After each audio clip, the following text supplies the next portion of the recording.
Jako akawuwo. Enkuba etonnya enkya ya leero erese abagoba b'ebidduka mu division y'e Nansana bajasimula bugolo olw'enguudo ezibadde embi nga kiviiriddeko obuseerezi obubaviiriddeko okwerindigula ebigo. Nze bubi nnyo sirina kyendirabyemu nguudo n'okugwa eno erese yenoonya oluguudo lwa Nabweru Kibwa olubadde lwakayisibwamu ekimotoka ekirima enguudo.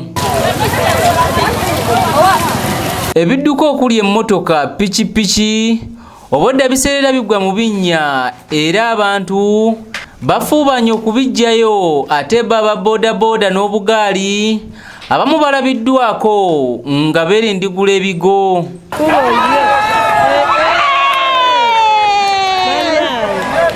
Abantu olulabye nga guli gutyo abamu bavudde ku pikipiki ne basalawo okutambuza ebigere kyokka olw'obuseerezi batuuse n'okugyamu engatto olwo ne bazitwalira mu ngalo.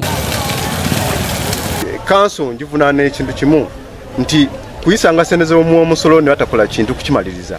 Oluguudo olwo twandibadde by now nga luwedde okuzimba ne points twagamba nti okuteekamu ebigoma kati nga wali eri obayita mutenga ng'ebigoma biwedde nga ne malamu gwe basuubiza kubanga baalwisaamu sente zaali nnyingi nga zirina okuba nga bataddemu malamu owo nga bamaze n'omumunyiga naye kasaba bamala ebyokulonkinga ne bayita ba RDC n'abeerawo kugamba bone kasa RDC agenda awo kintu ekikola ki bone balanga mulimu gwa kuze ki. Abantu okubadde abasuubuzi embeera y'oluguudo bajogeddeko ng'etataganyizza emirimu gyabwe era ne basaba bekikwatako okubayamba ku mazzi agasusse okuyingira mu nnyumba zaabwe. Bano abansima bino binene ate bayongerako nabo ne kuba ettaka byonna bidde eri mukono biddamu kuba betonyezebwa bubi nnyo waliwo omwana wali wansi wali eri nabwo simanyi nabula kati bikoze gutikoze kinnya gune kiwonko kiri awo kubongudde nnyo ekkubo binnyo lirimu ebinnya abakulembeze betwalonda tebatuyambye